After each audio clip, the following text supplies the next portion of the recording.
Welcome back to another episode of Tink's Garage. Oh wait, this is Rick's Garage.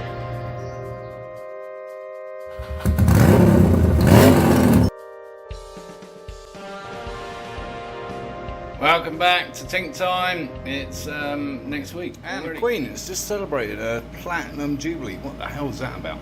That's never going to happen again, is it? So, as Johnny Rotten once said, God save the Queen and all who sail in. Oh wait, that's wrong. Meantime, this little guy flew into the window. He's a bit dazed and confused. Anyway, apart from celebrating jubilees and rescuing birds, what have we been up to this week? Well, quite a lot, I'll have you know. And for a change, we've been working on the Honda.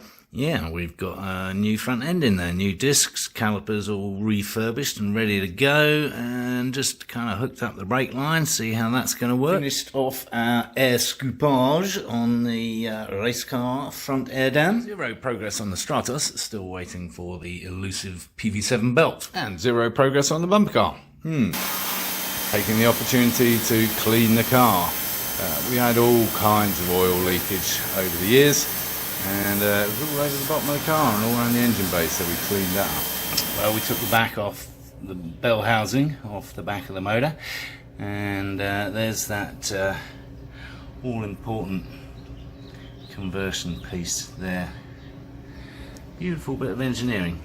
Anyway, there's a big hole. We're not sure what happened there. That's not such beautiful engineering. Yes, a little progress to report on the bumper car. We have air ducting. What? As you know, it's not air ducting, is it? Well, I mean it is, but that's not what we're going to use it for.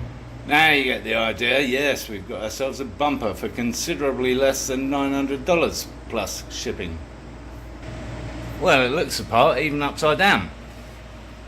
Well, I think we can get away with that. Anyway, I think it will suffice in terms of a bumper. Well, that's about it for this week, and there's plenty more to come next week, so do stay tuned, do subscribe, and give the video the thumbs up. And of course, encourage others to watch my lunacy.